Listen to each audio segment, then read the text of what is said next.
আজকের এই চান্দিনা উপজেলা পৌরসভা কর্তৃক আয়োজিত এই কর্মী সম্মেলনের সম্মানিত সভাপতি, বিশেষ অতিথিবৃন্দ, চান্দিনার তৌহিদি জনতা, আজকে আপনাদের সামনে এই কর্মী সম্মেলনে আমাদের বক্তব্য রাখার কোনো বিষয় নেই। আমাদের মেহমান বৃন্দ আপনাদেরকে দিক নির্দেশনামূলক বক্তব্য দিবেন। আমি আজকে কথাই বলতে চাই, বিগত 16টি বছর আমরা ইচ্ছা করলে, ইচ্ছা থাকলে এরকম একটি কর্মী সম্মেলন করার কোন সুযোগ কি ছিল? আল্লাহ রাব্বুল আলামিন আমাদেরকে এই সুযোগ করে দেওয়ার জন্য আল্লাহর শুকরিয়া আদায় করছি। প্রিয় ভাই সাহেব, আজকে আমি আপনাদের কাছে শুধু একটা কথাই বলতে চাই, আমরা বিগত দিনে স্বৈর শাসক সহ অনেক রাজনীতিবিদদেরকে এই দেশে রাষ্ট্র পরিচালনা করতে দেখেছি। তারা যত সুন্দর কথাই বলুক না কেন, ক্ষমতায় গিয়ে আমাদের উপরে জুলুম নির্যাতন স্টিমরোলার আমাদের উপরে চালিয়েছে। আজকে 5ই আগস্টের এই গণ আন্দোলনের পরে আজকে মানুষের ভিতরে একটা জাগরণ সৃষ্টি হয়েছে। আমরা গোলাম কার? এই জমিন কার? আইন চলবে কার? আল্লাহর আইন চাই, সৎ লোকের শাসন চাই, এই স্লোগান নিয়ে আজকে আমাদের নেতৃবৃন্দ আমাদেরকে যেই দিক নির্দেশনা দিবে, এর আলোকে আগামী দিনে চান্দিনা উপজেলায় আগামী দিনে যেই নির্বাচন হবে আমরা কোরআনের পক্ষে কাজ করবো ইনশাআল্লাহ। প্রিয় ভাই সব, আপনাদেরকে এই আহ্বান রেখেন আজকের এই সম্মেলনে কষ্ট করে উপস্থিত হওয়ার জন্য আপনাদের সকলকে ধন্যবাদ জানিয়ে আমি আমার সংক্ষিপ্ত কথা এখানে শেষ করছি। ওয়া মা তৌফিক ইল্লা বিল্লাহ। আসসালামু আলাইকুম ওয়া রাহমাতুল্লাহ।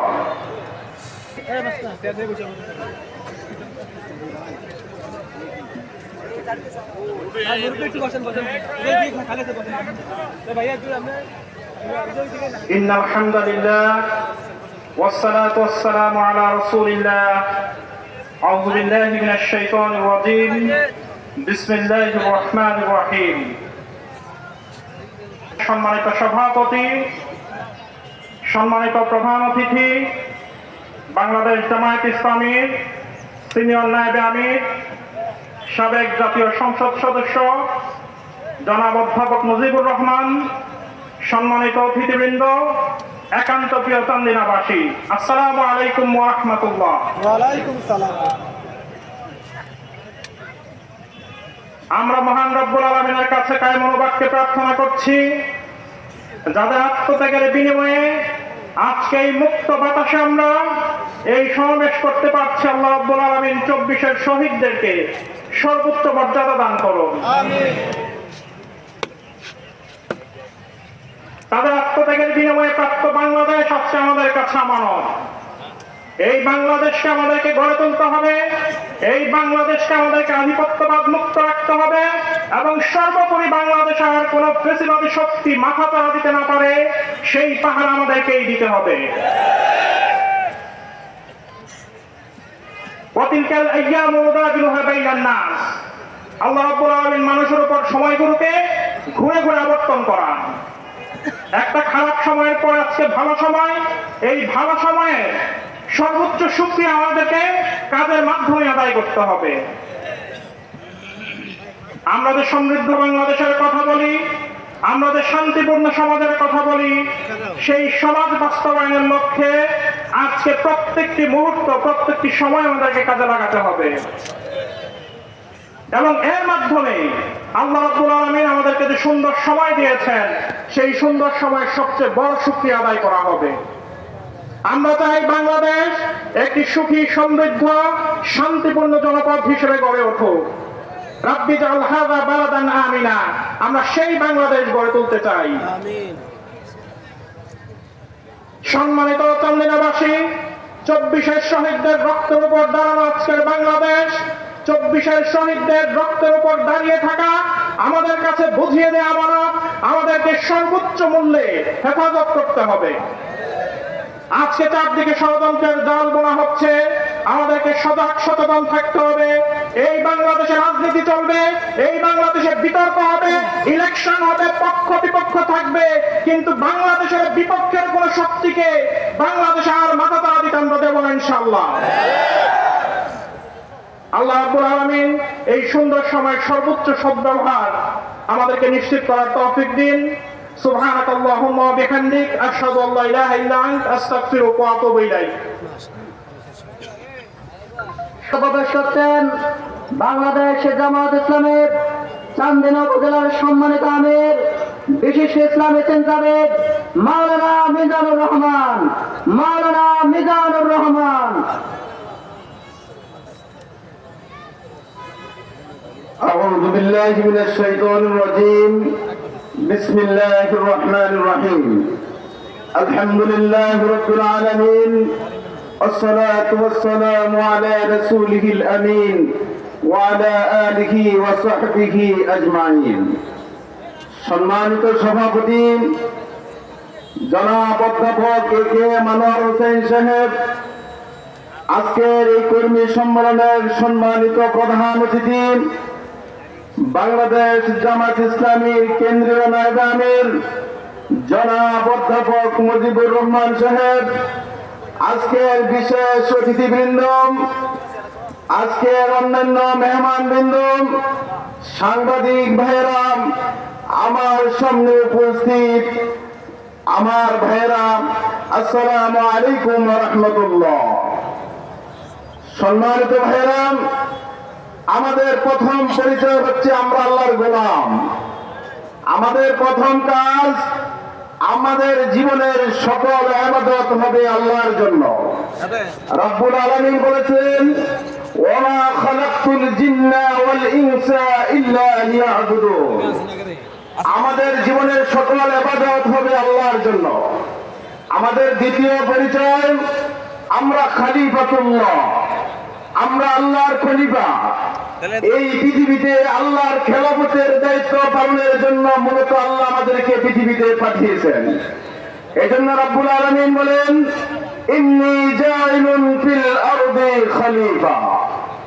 আমাদের দায়িত্ব হচ্ছে আল্লাহ তার রাসূলকে এই পৃথিবীতে যে জন্য পাঠিয়েছেন, হুয়াল্লাযী আরসালা রাসূলাহু বিল হুদা ওয়া দীনিল হক লিইয়ুযহিরাহু আলা দ্বীনি কুল্লিহি ওয়ালাউ কারিহাল মুশরিকুন। এই পৃথিবীতে আল্লাহর দ্বীনকে সকল ধর্মের উপরে বিজয়ী করার জন্য রব্বুল আলামিন তার রাসূলকে পৃথিবীতে পাঠিয়েছিলেন। আমরা সেই রাসূলের উম্মত হিসেবে আমাদের কাজ এবং দায়িত্ব হচ্ছে এই পৃথিবীতে আল্লাহর দ্বীন তথা ইসলামকে সকল ধর্মের উপরে বিজয়ী করা। বলেন ঠিক কিনা? কিন্তু দুঃখের বিষয়, বিগত 17 বছর ব্যক্তিগত ইবাদত আমরা করতে পারি নাই। বিগত 17 বছর আল্লাহর খেলাফতের দায়িত্ব আমরা পালন করতে পারি নাই। বিগত 17 বছর আল্লাহর দেওয়া সেই হুকুম, আল্লাহর রাসূলকে পৃথিবীতে যেই জন্য পাঠিয়েছিলেন দ্বীনকে প্রতিষ্ঠিত করার জন্য, সেই দ্বীন কায়েমের আন্দোলনের কোনো কাজ আমরা করতে পারি নাই। আমাদেরকে পদে পদে বাধা দেওয়া হয়েছিল। শুধু তাই নয়, এই বাংলাদেশে একজন নামাজি মানুষ দেখলেই তাকে জামাতি এবং শিবির বলে তকমা দেওয়া হতো। এই বাংলাদেশের একটি ইউনিভার্সিটি বুয়েটে একজন ছাত্র নামাজি হওয়ার কারণে আবরার ফাহাদকে পিটিয়ে মানুষের সম্মুখে তার হত্যা করা হয়েছিল। শুধু তাই নয়, আমার বন্ধুগণ, এই বাংলাদেশে একজন হিন্দু ভাইকে তাকে শিবির তকমা দিয়ে ঢাকা শহরের মধ্যে জনসম্মুখে পিটিয়ে মারা হয়েছিল। শুধু তাই নয়, এই বাংলাদেশের 17 বছর আমাদেরকে এই দেশে ইসলামকে নিশ্চিহ্ন করার জন্য এমন কোন ষড়যন্ত্র ছিল না যা আমাদের ব্যাপারে ব্যবহার করা হয় নাই। ষড়যন্ত্রের অংশ হিসেবে সর্বপ্রথম 28 অক্টোবর এই বাংলাদেশে থেকে চিরতরে ইসলামকে মুছে ফেলার জন্য ষড়যন্ত্র শুরু করা হয়েছিল। দ্বিতীয় ষড়যন্ত্র ছিল 5 মে হেফাজতের আন্দোলনের তাদেরকে গণহত্যা করে বাংলাদেশ থেকে ইসলামকে মুছে দেওয়ার চক্রান্ত করা হয়েছিল। আমার ভাইয়েরাম, আমাদের বাংলাদেশ জামাত ইসলামীর কেন্দ্রীয় নেতৃবৃন্দকে জুডিশিয়াল কিলিং এর মাধ্যমে হত্যা করে তাদেরকে বাংলাদেশ থেকে চিরতরে ইসলামকে মুছে ফেলতে চেয়েছিল। কিন্তু আল্লাহর ইচ্ছা হচ্ছেন ইউরিদুনা লিইউতিউ নূরাল্লাহি বিআফওয়াহিহিম ওয়াল্লাহু মুতিম্মু নূরিহি ওয়ালাউ কারিহাল কাফিরুন। কাফেররা যতই অপছন্দ করুক না কেন, তারা যত ইসলামকে পৃথিবী থেকে নিচ্ছিন্ন করতে চাক না কেন, আল্লাহ এই পৃথিবীতে ইসলামকে প্রতিষ্ঠিত করে ছাড়বেন ইনশাআল্লাহ। তাই আসুন আমরা সকলে মিলে বাংলাদেশে কোরআনের রাজ প্রতিষ্ঠা করে এই দেশে বাংলাদেশ জামাত ইসলামীকে সংসদে পাঠানোর মাধ্যমে এই দেশে আমরা কোরআনের রাজ প্রতিষ্ঠা করার চেষ্টা করি। সকলকে সে আহ্বান জানিয়ে বাংলাদেশ জামাত ইসলামীর ছায়াতলে আসার আহ্বান জানিয়ে আমার কথা এখানে শেষ করছি। আসসালামু আলাইকুম ওয়া রাহমাতুল্লাহ। সম্মানিত উপস্থিতি, আলহামদুলিল্লাহ, আসসালাতু ওয়াসসালামু আলা রাসূলিল্লাহ। বাদ,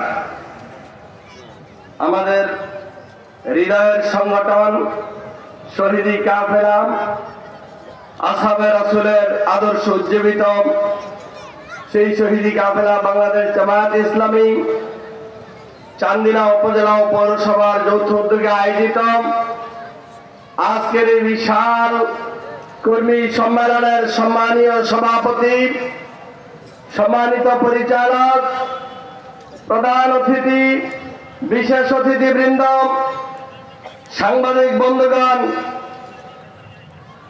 এবং সংগ্রামী চান্দিনাবাসী সুধী মণ্ডলী, আপনারা দেখেছেন আজকের এই চান্দিনার ময়দান মানুষে লুকে লুকারণ্য হয়ে বাংলাদেশ জামাত ইসলামীর এই কর্মী সম্মেলনকে বাস্তবায়ন করার জন্য এসেছে।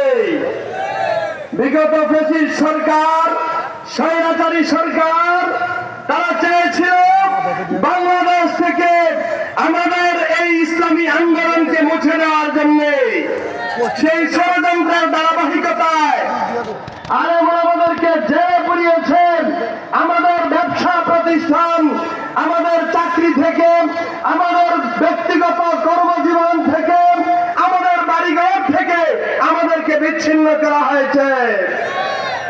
সংগ্রামী চান্দিনাবাসী, এই ধারাবাহিকতায় আমরা দেখেছি আগস্টের 1 তারিখে আমাদেরকে সমূলে উৎপাদন করার জন্য বাংলাদেশে জামাত ইসলামী এবং ইসলামী ছাত্র শিবিরকে তারা নিষিদ্ধ করেছিল।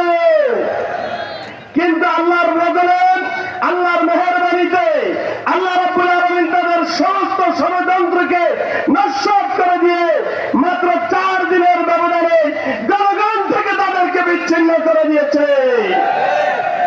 সংগ্রামী বন্ধুগণ, আপনারা দেখেছেন এদেশ মুসলমানের দেশ, এদেশ শাহজালালের দেশ, শাহ মাকদুমের দেশ, ওই গ্রামের দেশ, পীর সাহেবদের দেশ, এই দেশে কোরআনের পাখির দেশ, এই দেশে ইসলামী আন্দোলন অনেক কিছু ত্যাগ স্বীকার করেছে, শহীদের রক্ত ঝরেছে। সুতরাং দেশ থেকে ফুৎকার বিরাট বাংলাদেশ জামাত ইসলামী উড়ে যাবে না। এদেশের জনগণ ছাত্র জনতার উত্থানের মাধ্যমে 5 আগস্টে শেখ হাসিনার সরকারকে তারা তাদেরকে পলাতেও দেয় নাই। সংগ্রামী চান্দিনাবাসী, আপনারা দেখেছেন আল্লাহর ফজলে আমি মনে করছি সেই স্বৈরাচারী সরকার ঘসিটি বেগম, নব্য ঘসিটি বেগম, আজকে তুমি বা ইন্ডিয়া থেকে তাকায় রাখো বাংলাদেশের জনগণ জামাত ইসলামীকে তাদের হৃদয় স্থান দিয়েছে, ঠিক কিনা? চান্দিনাবাসী, আগামী দিনে যদি বাংলাদেশ জামাত ইসলামীকে হাতকে শক্তিশালী করার জন্য, সংসদে কোরআনের আওয়াজকে পৌঁছে দেওয়ার জন্য এই জমিনকে, চান্দিনার জমিনকে কোরআন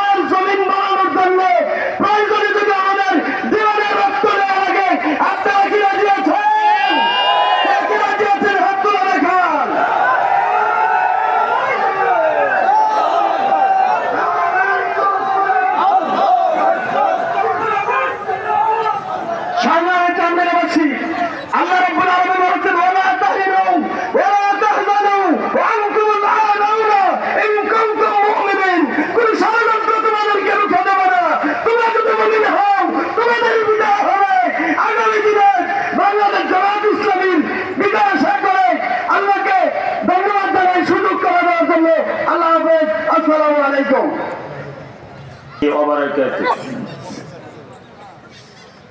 الحمد لله رب العالمين والصلاة والسلام على سيد المرسلين وعلى آله وصحابه أجمعين বাংলাদেশ জামাত ইসলামী চান্দিনা উপজেলা এবং পৌরসভা কর্তৃক আয়োজিত আজকের এই বিশাল কর্মী সম্মেলনের জনাব সভাপতি, এই সম্মেলনের প্রধান অতিথি বাংলাদেশের জামাত ইসলামের কেন্দ্রীয় নায়েবে আমির বিশিষ্ট পার্লামেন্টারিয়ান জনাব অধ্যাপক মুজিবুর রহমান, এই সম্মেলনে উপস্থিত বিশেষ অতিথি কুমিল্লা মহানগরীর বিশিষ্ট নেতা বাংলাদেশের জামাত ইসলামী কেন্দ্রীয় কর্ম পরিষদের সদস্য কুমিল্লা মহানগরীর আমির জননেতা কাজী দ্বীন মোহাম্মদ, আজকের এই সম্মেলনের বিশেষ অতিথি বাংলাদেশের জামাত ইসলামী কেন্দ্রীয় মজলিসে শুরার সদস্য কুমিল্লা নোয়াখালী অঞ্চলের টিমের সদস্য জননেতা আব্দুল সাত্তার, মঞ্চে উপবিষ্ট অন্যান্য নেতৃবৃন্দ, প্রিয় কর্মী ভাইরা, সাংবাদিক বন্ধুগণ, সুধী মণ্ডলী, চান্দিনাবাসী, আপনাদের সকলকে কুমিল্লা উত্তর জেলা জামাতের পক্ষ থেকে আন্তরিক অভিনন্দন। সংগ্রামী কর্মী ভাইরা, 5ই আগস্টের পূর্বে বাংলাদেশের জামাত ইসলামীর পক্ষে এই জায়গাতে খোলা মাঠে এ ধরনের একটা কর্মী সম্মেলন করার পরিবেশ কি ছিল? শেখ হাসিনা এদেশের মানুষের গণতন্ত্রকে কেড়ে নিয়েছে, বাকের স্বাধীনতা কেড়ে নিয়েছে। সভা সমাবেশ করার যে অধিকার, সে অধিকারকে কেড়ে নিয়েছে। তার বাবাও দেশ স্বাধীনের পরে 1971 সালে সকল দল নিষিদ্ধ করে একটি দল কায়েম করেছে, বাকশাল। তার বাবা মানুষের জনগণের অধিকার কেড়ে নিয়ে মানুষের মত প্রকাশের অধিকার কেড়ে নিয়ে সকল পত্রিকা নিষিদ্ধ করে 4টা পত্রিকা চালু রেখেছে। সংগ্রামী বন্ধুরা, তার কন্যা শেখ হাসিনাও তার পথ ধরে এ দেশ থেকে ইসলামকে নিশ্চিহ্ন করার জন্য বহু আলেমকে ফাঁসিতে হত্যা করেছে, বহু আলেমকে আয়না ঘরে ঢুকিয়েছে, বহু আলেমকে মাসের পর মাস, বছরের পর বছর কারাগারে ভরে রেখেছে। শেখ হাসিনা চেয়েছে এ দেশ থেকে ইসলামকে নিশ্চিহ্ন করে দিতে। এই লক্ষ্যে 1 আগস্ট ইসলামী ছাত্র শিবির এবং বাংলাদেশ জামাত ইসলামীকে নিষিদ্ধ করেছে। আল্লাহ সুবহানাহু ওয়া তাআলা 5 তারিখে শেখ হাসিনাকে নিষিদ্ধ করে এই দেশ থেকে বের করে দিয়েছে, যার কারণে আজকে তার দলের কোন নেতার পাত্তাই খুঁজে পাওয়া যায় না। কিন্তু এরপরে আমরা দেখি তারা একের পর এক ভিন্ন ভিন্ন নামে ষড়যন্ত্র করে চলছে। সর্বশেষ ইসকনের নামে ইসকন লীগ দিয়ে চট্টগ্রামে একজন বিশিষ্ট আইনজীবীকে হত্যা করেছে। এই চিন্ময় দাসের জন্য ভারত একটা বিবৃতি দিয়েছে রাষ্ট্রীয়ভাবে। এই চিন্ময় দাস নৈতিক স্খলনের দ্বারা নৈতিক স্খলনের কারণে ইসকন থেকে বহিষ্কৃত হয়েছে। তার আস্তানাতে তরুণ যুবকদের রাতের বেলা অবস্থানে ইসকনে নিষিদ্ধ করেছে। এ থেকে বোঝা যায় সে চরম চরিত্রহীন। সংগ্রামী বন্ধুরা আমার, তারা যতই ষড়যন্ত্র করুক, কোন ষড়যন্ত্র কাজে আসবে না। প্রিয় চান্দিনাবাসী, আজকের এই কর্মী সম্মেলন এক বিশাল জনসমুদ্রে পরিণত হয়েছে। এই সম্মেলন প্রমাণ করে দেয় আগামী দিনের চান্দিনা হবে ইসলামের চান্দিনা। আগামী দিন এদেশে চান্দিনাতে ইসলামের বিজয় শুরু হয়ে যাবে ইনশাআল্লাহ। আপনারা জানেন সারা দেশে ইসলামের বিজয়ের জন্য অন্যতম শর্ত হচ্ছে পার্লামেন্টে লোক পাঠানো। আমরা বিশ্বাস করি চান্দিনাতে বাংলাদেশ জামাত ইসলামের পক্ষ থেকে যাকে দাঁড় করানো হবে ইনশাআল্লাহ চান্দিনার জনগণ তাকে বিজয়ী করে পার্লামেন্টে পাঠিয়ে এদেশে কোরআনের আইন কায়েমের পথকে সুগম করবে ইনশাআল্লাহ। সংগ্রামী কর্মী ভাইয়েরা, এখন আমাদের করণীয় হচ্ছে ঘরে ঘরে ইসলামের দাওয়াত পৌঁছে দেওয়া। আমাদের করণীয় হচ্ছে নিজেদের নৈতিক মানকে উন্নত করা। আমাদের কাজ হচ্ছে সংগঠনকে মজবুত করা, এদেশের মানুষের কাছে বাণী পৌঁছে দেওয়া। ইসলাম প্রতিষ্ঠার মাধ্যমেই বৈষম্যহীন সমাজ প্রতিষ্ঠা সম্ভব। ইসলাম প্রতিষ্ঠার মাধ্যমেই সকল নাগরিকের অধিকার প্রতিষ্ঠা সম্ভব। ইসলাম প্রতিষ্ঠার মাধ্যমেই হিন্দু বৌদ্ধ খ্রিস্টান সহ সকল ধর্মাবলম্বীদের অধিকার প্রতিষ্ঠা সম্ভব। মুহাম্মদ রাসূলুল্লাহ সাল্লাল্লাহু আলাইহি ওয়াসাল্লাম মদিনাতে এবং মক্কায় যে ইসলামী রাষ্ট্র কায়েম করেছেন, সেই রাষ্ট্রে ইহুদিরা ছিল, ভিন্ন ধর্মাবলম্বীরা ছিল। আমরাও আমাদের দেশে সকল ধর্মাবলম্বীদেরকে নিয়ে শান্তিপূর্ণ সহ অবস্থানে বিশ্বাস করি। আসুন এই জমিনে কোরআনের আইন কায়েমের জন্য যে আন্দোলন চলছে, এই আন্দোলনকে বেগবান করার জন্য আমরা সর্বাত্মক প্রচেষ্টা করি। সকলকে আবারও আন্তরিক অভিনন্দন জানিয়ে আমার বক্তব্য শেষ করছি। ওয়াখির দাওয়ানা আনিল হামদুলিল্লাহি রাব্বিল আলামিন। আসসালামু আলাইকুম ওয়া রাহমাতুল্লাহি ওয়া বারাকাতুহু। আসসালামু আলাইকুম ওয়া রাহমাতুল্লাহি তাআলা ওয়া বারাকাতুহু। বাংলাদেশ জামায়াতে ইসলামী, বাংলাদেশ জামায়াতে ইসলামী, বাংলাদেশ জামায়াতে ইসলামী, বাংলাদেশ জামায়াতে ইসলামী। গর্বে গর্বে আল্লাহর হুকুমাত, গর্বে গর্বে খেলাফতে রাশেদা, গর্বে গর্বে আল্লাহর হুকুমাত, গর্বে গর্বে খেলাফতে রাশেদা।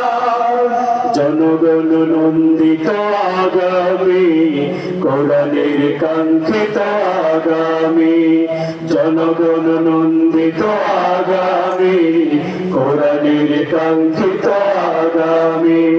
বাংলাদেশ জামাতে ইসলাম, বাংলাদেশ জামাতে ইসলামী, বাংলাদেশ জামাতে ইসলামী, বাংলাদেশ জামাতে ইসলামী। নীলিমা নতুন কথা বলবো, নদীরা দ্বিগুণ বেগে চলবে। নীলিমা নতুন কথা বলবে, নদীরা দ্বিগুণ বেগে চলবে। রহমের বাড়ি ধারায় আসবে নামি, রহমের বাড়ি ধারায় আসবে নামি।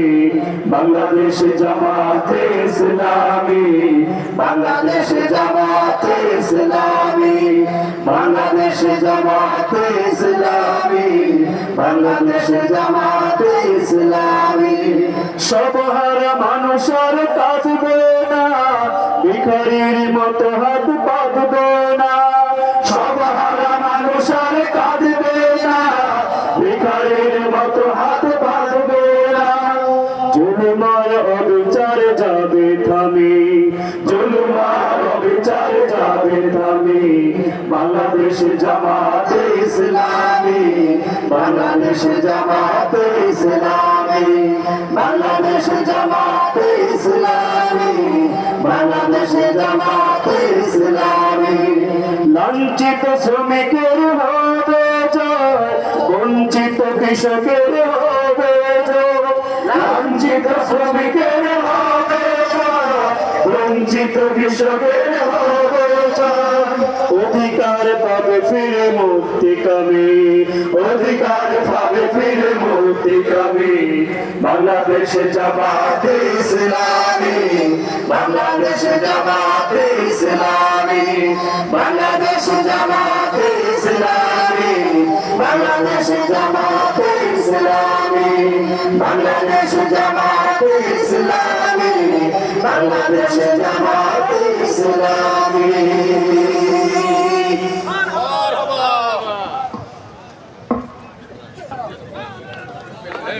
إن الحمد لله والصلاة والسلام على رسول الله وعلى آله وأصحابه أجمعين ومن دعا بدعوته وجاهد في سبيله إلى يوم الدين. قال رسول الله صلى الله عليه وسلم من مات ولم يرجو ولم يحدث به نفسه مات على شعبة من النفاق. বাংলাদেশ জামাত ইসলামী চান্দিনা পৌরসভা এবং উপজেলা কর্তৃক আয়োজিত আজকের এই ঐতিহাসিক কর্মী সম্মেলনে সম্মানিত সভাপতি, মঞ্চে উপস্থিত আছেন বাংলাদেশ জামাত ইসলামীর কেন্দ্রীয় নেতৃবৃন্দ, জেলা নেতৃবৃন্দ, ছাত্র নেতৃবৃন্দ, বিভিন্ন রাজনৈতিক দলের নেতৃবৃন্দ, সাংবাদিক বন্ধুগণ, আমার আজকের এই সম্মেলনের সামনে উপস্থিত একান্ত প্রিয় ভাইরা, আসসালামু আলাইকুম ওয়া রাহমাতুল্লাহি ওয়া বারাকাতুহু। আপনারা ভালো আছেন? আলহামদুলিল্লাহ আলা কুল্লি হাল। আপনারা কষ্টের মধ্যে আছেন আমি বুঝতে পারছি, গরমের মধ্যে আপনারা কষ্ট পাচ্ছেন। জাহান্নামের আগুন যে তাপ, এই কষ্টের বা এই গরমের চাইতে অনেক বেশি উত্তাপ, এটা জানা আছে আপনাদের। দুনিয়ার আগুনের চাইতে 70 গুণ বেশি জাহান্নামের আগুন উত্তপ্ত। সেই আগুন থেকে বাঁচার জন্য একটু যদি কষ্ট স্বীকার করতেই হয়, আপনারা করতে রাজি আছে? ইনশাআল্লাহ আজানের পূর্ব পর্যন্ত কথা চলবে, আশা করছি আপনারা মেহেরবানি করে একটি কথা শুনবেন। আমি প্রথমে একটি হাদিস আপনাদের সামনে পেশ করেছি, যেখানে বলা হয়েছে যে ব্যক্তি মরে গেল অথচ জিহাদ করল না, আল্লাহর আইন আল্লাহর দুনিয়ায় চালু করার চেষ্টা করলো না, এমনকি এইটা করার জন্য মনের মধ্যে চিন্তাও হলো না, জিহাদ তো করলোই না, মনের মধ্যে কোনো চিন্তাও হলো না, আল্লাহ রাসূল সাল্লাল্লাহু আলাইহি সাল্লাম বলছেন সে যেন মুনাফিকের মৃত্যুবরণ করলো। নাউযুবিল্লাহ মিন আযানে। কোরআন মাজিদে আল্লাহ বলেছেন ইনিল হুকমু ইল্লা লিল্লাহ, হুকুম দেওয়ার মালিক কে? আল্লাহ। কেবলমাত্র শুধুমাত্র হুকুম দেওয়ার মালিক হচ্ছে আল্লাহ তাআলা। দুনিয়াতে দুই রকমের হুকুম আছে, একটা হলো আল্লাহর পক্ষ থেকে এসেছে, দুনিয়াতে কিতাব এসেছে, ওহী এসেছে, এবং এই কিতাবের যে আইন, আল্লাহর আইন, এগুলা বাস্তবায়ন করে গেছেন নবী এবং রাসূলগণ। আপনারা বলেন আল্লাহর কোনো ভুল আছে? যদি বলেন আল্লাহর কোনো ভুল নাই, অতএব আল্লাহর দেওয়া আইন কোনো ভুল আছে? ভুল থাকতে পারে? তাহলে আল্লাহর আইন যারা মেনে চলবে, চালু করবে, তারা শান্তিতে থাকবে, তারা আরামে থাকবে, দুনিয়াতে আরামে থাকবে, মরার পরেও তারা জান্নাতুল ফেরদাউসে যাবে ইনশাআল্লাহ। এখন আরেক ধরনের আইন, সেটা হলো মানুষের তৈরি করা আইন। মানুষের মধ্যে ভুল আছে না নাই? তো মানব রচিত মতবাদ সেটা কি নির্ভুল না ভুল? মানুষের তৈরি করা মতবাদগুলি ভুল আইন। এই ভুল আইনগুলি যদি চালু হয় তাহলে মানুষের জীবনে শান্তি হবে না অশান্তি হবে? এখন পর্যন্ত বাংলাদেশে যত সরকার এসেছিল সকল সরকার মানব রচিত মতবাদ দিয়ে দেশ চালিয়েছে, কথা ঠিক কিনা বলেন? যদি বলেন চালাইছে কিনা? আমরা কি এমন কোন সরকার পেয়েছিলাম যে সরকার কোরআনের আইন চালু করার জন্য চেষ্টা করেছে? আমরা পাই নাই। তাহলে আগামী দিনে যদি শান্তি পেতে হয় তাহলে কার আইন চালু করতে হবে? এত আসতে বললে তো আইন চালু হবে না, জোরে বলতে হবে। চান্দিনার লোকেরা কি খাওয়ার অসুবিধায় আছেন? তাহলে প্রমাণ করেন, অন্য জায়গায় চিল্লাবেন, যত জোরে শক্তি আপনার আছে আল্লাহর আইনের পক্ষে সেই শক্তিকে বিনিয়োগ করতে হবে। রাজি আছেন? তাহলে বলেন, আগামী দিনে এই বাংলাদেশে কার আইন চলবে? আলহামদুলিল্লাহ, আওয়াজ ঠিক মতো আসছে। A+ পাই যাবেন আপনার, কোনো সন্দেহ নাই। এখন যে কথাটা আপনাদের বলতে চাই, ইসলাম একটা পরিপূর্ণ জীবন বিধান, এতে সব আছে। ব্যক্তি, পরিবার, সমাজ, রাষ্ট্র, সকল প্রকার আইন ইসলামের মধ্যে আছে, কথা ঠিক কিনা বলি? এতদিন আমরা মনে করেছি এবং মানুষেরা এখনো কিছু কিছু মনে করে যে ইসলাম নামাজ রোজা করলেই হয়ে যায়, এখানে রাজনীতি দরকার নাই, রাষ্ট্র পরিচালনার কোনো প্রয়োজন নাই, এরকম কথা বলার লোক আছে না নাই? আমি আপনাদেরকে একটি উদাহরণ দিতে চাই। মুহাম্মদুর রাসূলুল্লাহ সাল্লাল্লাহু আলাইহি সাল্লাম 23 বছর নবুয়তি জীবন পেয়েছিলেন। কোরআন নাজিল হওয়ার পরে কয় বছর বেঁচে ছিলেন? 23 বছর। 13 বছর ছিলেন কোথায়? মক্কায়। জোরে বলেন, কোথায় ছিলেন? মক্কায়।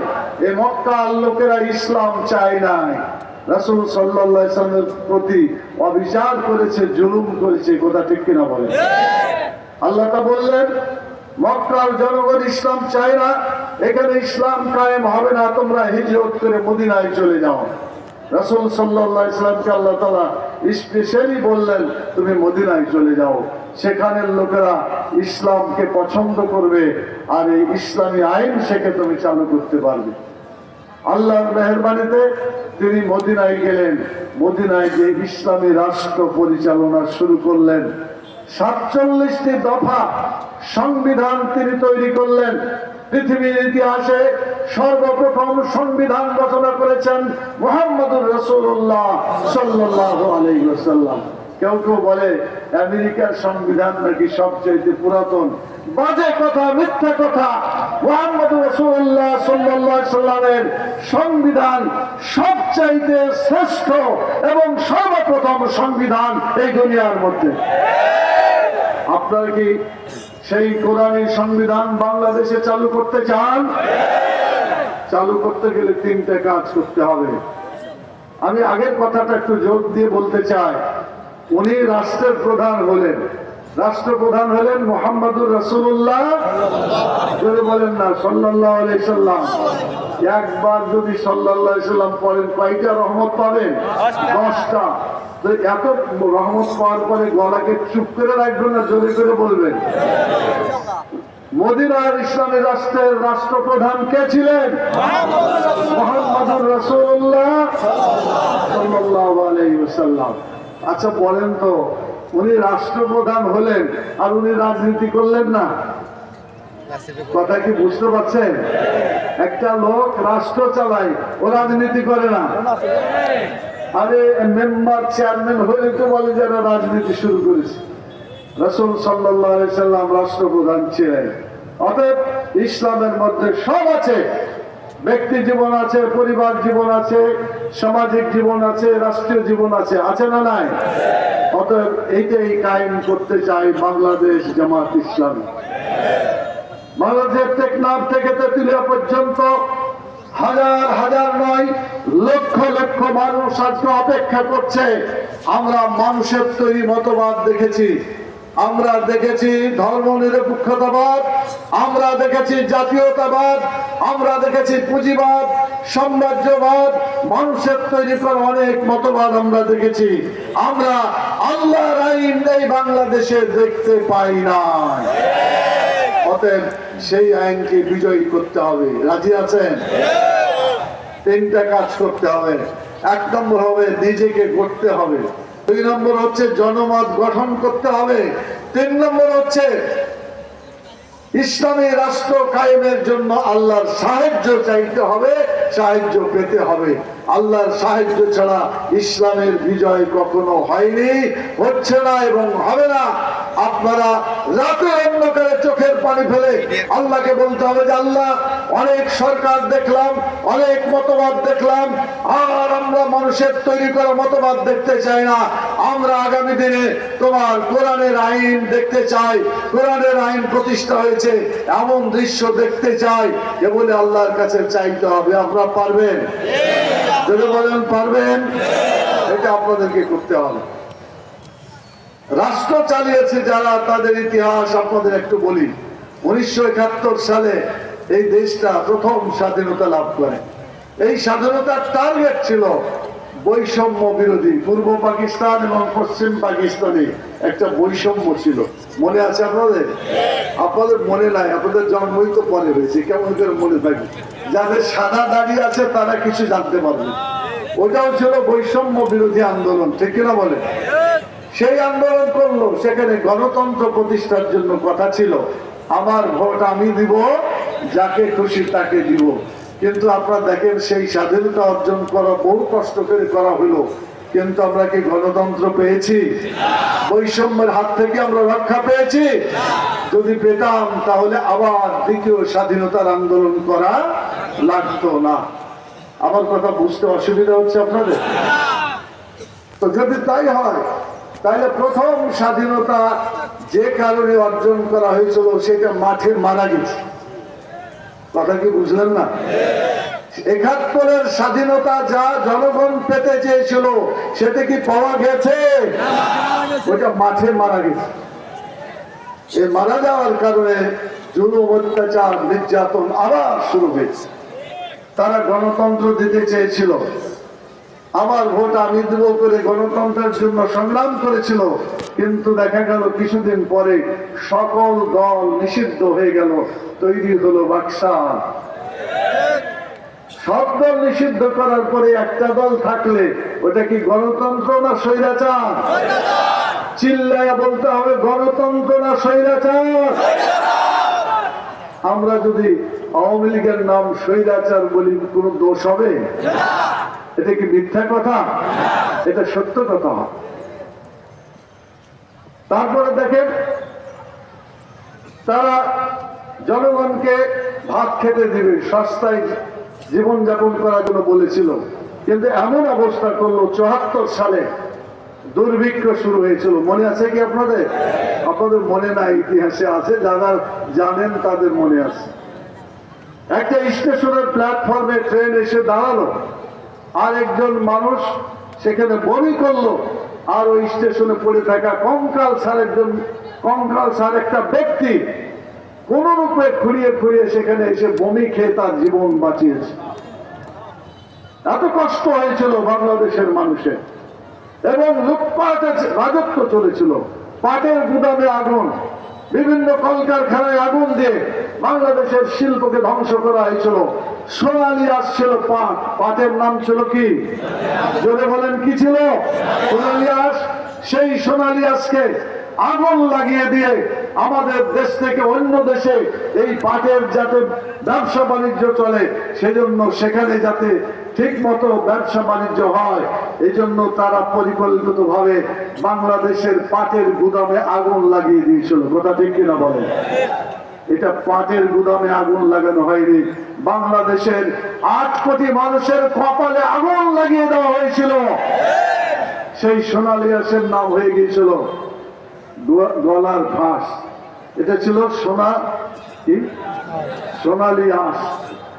আর সেই সোনালী আঁশের নাম কি হলো? গলায় ফাঁস। ওই সময় কৃষকেরা পাট লাগাতো না, পাট আবাদ করতো না, এরকম অবস্থা হয়েছে। তাদের ইতিহাস বড় লম্বা। আমরা গণতন্ত্রকে পুনরুদ্ধার করার জন্য কেয়ারটেকার সরকারের আন্দোলন করেছিলাম, মনে আছে আপনাদের? কেয়ারটেকার মানে নিরপেক্ষ সরকার। তারা ঠিকভাবে ভোট করবে, নিরপেক্ষভাবে যে নির্বাচিত হবে তাকেই ক্ষমতায় বসানো হবে। সময় আসবে আবার নেমে যাবে। এটাকে ঠিক উদাহরণ দেওয়া যায়, একটা 3-4 তলা বিল্ডিং, তার ছাদে উঠার জন্য একটা সিঁড়ি থাকে, ঠিক কিনা বলে? এই সিঁড়িটার নাম হবে গণতন্ত্র কেয়ারটেকার। সিঁড়িটার নাম কি? কেয়ারটেকার। এই সিঁড়ি বেয়ে ছাদের উপরে উঠতে হবে। সময় যখন শেষ হয়ে যাবে আবার তারা সিঁড়ি বেয়ে নিচে নামবে। কিন্তু পতিত স্বৈরাচার আওয়ামী লীগ সেদিনকে কেয়ারটেকার সরকারকে চিরদিনের জন্য ধ্বংস করার জন্য বাংলাদেশের সংবিধানে অন্তর্ভুক্ত ছিল যে কেয়ারটেকার, সেই কেয়ারটেকারকে বাতিল করে দিল, ঠিক কিনা বলেন? এখন বলেন, সিঁড়ি যদি থাকে তো উঠা যায়, উঠাতে গেছেই, কিন্তু যদি আপনাদের ভেঙে ফেলেন নামার কোন উপায় আছে? বলেন কিভাবে নামবে? নামবে কিভাবে? নামার কোনো সুযোগ নাই। যদি নামতে চায় তাহলে ওই উপর থেকে লাফ দিতে হবে, হয় মরতে হবে না এই ন্যাংলা হয়ে যাবে, ঠিক কিনা বলেন? সেই কাজটাই তারা করলো, মনে করলো ক্ষমতায় যখন উঠেছি ক্ষমতা থেকে আর আমরা যাব না, ঠিক কিনা বলে? 2014 সালে নির্বাচন করলো, আপনার মনে আছে 153 জন জাতীয় সংসদ সদস্য বিনা ভোটে নির্বাচিত হলো। আপনারা বলেন তো, 153 জন যদি নির্বাচিত হয়ে যায় বিনা ভোটে, তাহলে আর কোনো ভোট দরকার আছে?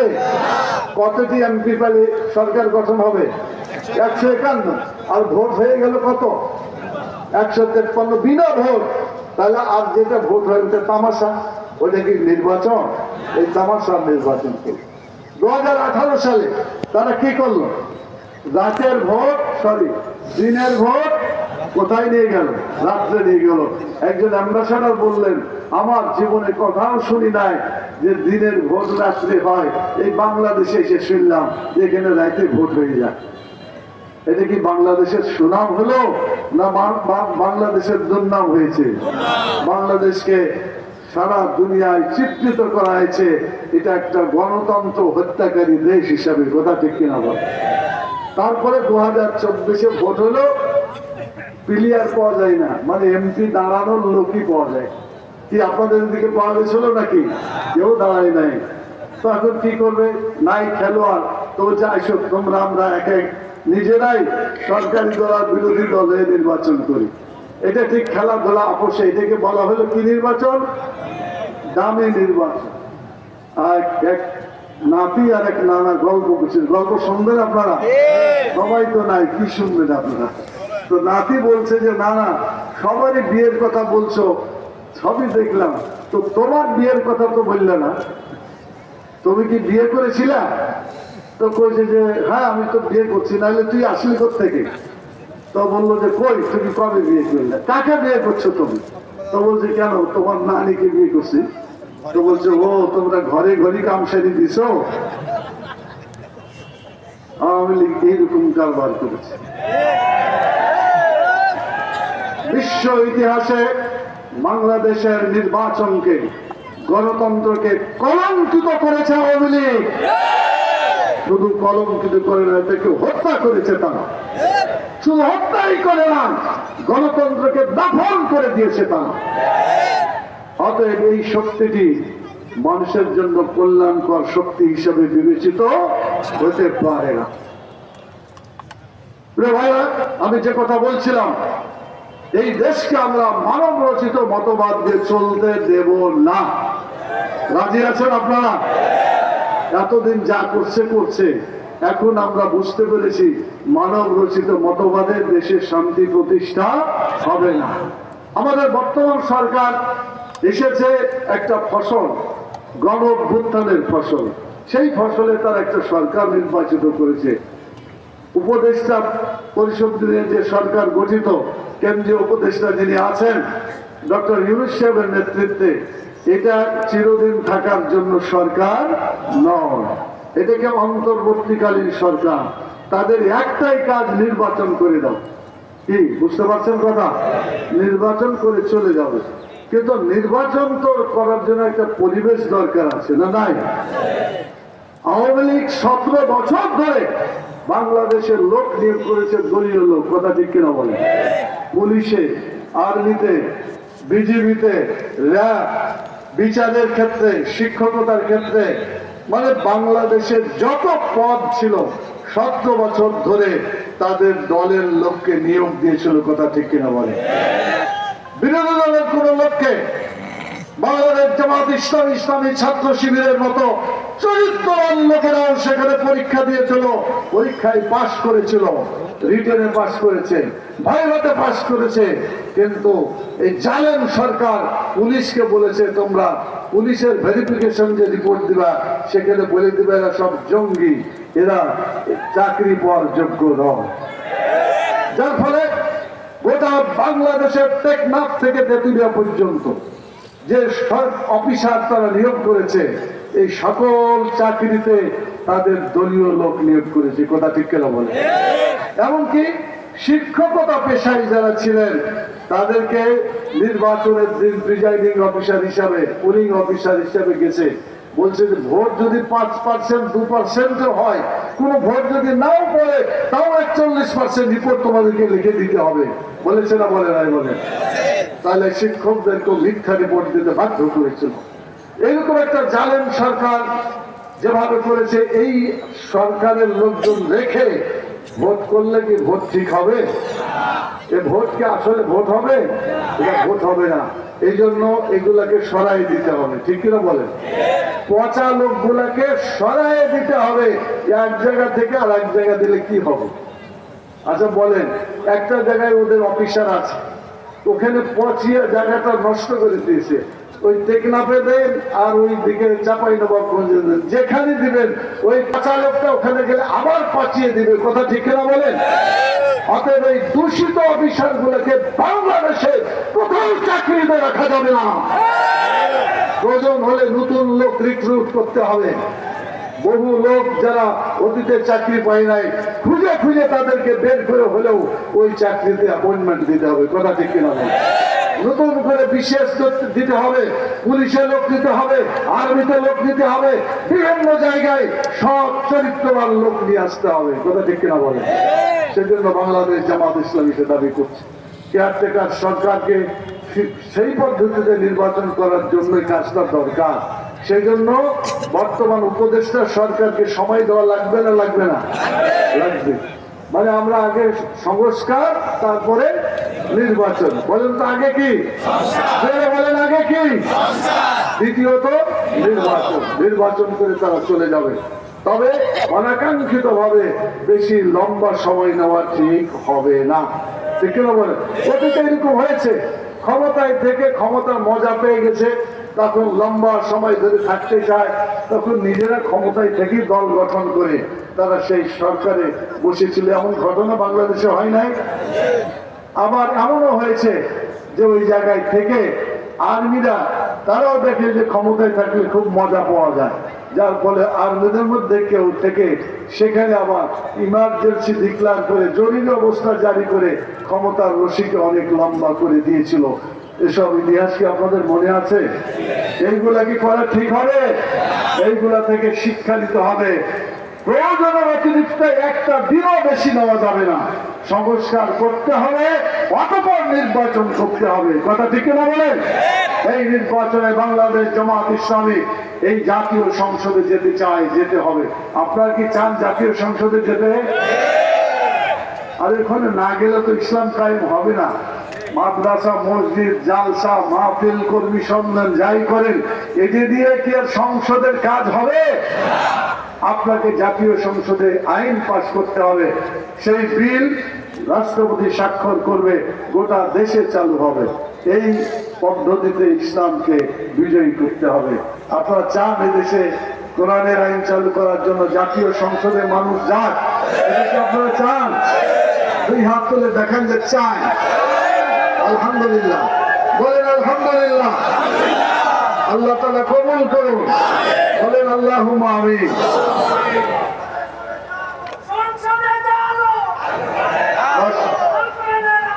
কথা কনক্লুশনে চলে আসছে, সময় কম। এখন আপনারা বলেন, কিছু কাজ করবেন না খালি চাইলেই পাবেন? কাজ করবেন? কাজ করবেন তো ঠিক আছে। 1 নম্বর কাজ হচ্ছে যে আপনারা দাওয়াতি কাজ করবেন। কি কাজ করবেন? দাওয়াত দিবেন। দাওয়াত দিলে পরে আল্লাহ তাআলা কোরআন মাজিদে বলেছেন সবচেয়ে শ্রেষ্ঠ কাজ দুনিয়াতে, সেটা কি কাজ? দাওয়াতের কাজ। আমার আহসানু কওলাম, আল্লাহর পথে ডাক দেওয়াটা সবচেয়ে বড় উত্তম কাজ। তো আপনারা দাওয়াত দিবেন? আজকে এখানে যদি 10,000 না 5,000 যাই হোক যারা আপনারা আসছেন, আপনার গড়ে যদি 10 জন করে লোক সামনের দিকে চেষ্টা করেন, তাহলে 10,000 লোককে যদি 10 দিয়ে গুণ করেন কত হবে? 1 লাখ হয়ে যাবে। কি 10 জন লোককে দাওয়াতি কাজ করতে পারবেন না? পারবেন? আর এই দাওয়াতি কাজ করলে পরে হাদিসে আছে মিশকাত শরীফের, যে এক লোক মারা গেছে কবরে, কিছুদিন পরে আল্লাহ তাকে জান্নাতের প্রমোশন দিচ্ছে। মানে জান্নাত হয় জাহান্নাম, মানে কবরটা হলো জান্নাতের টুকরা, না হয় জাহান্নামের টুকরা। তো উনি জান্নাতে গেছেন, কিছুদিন পরে প্রমোশন পাচ্ছেন।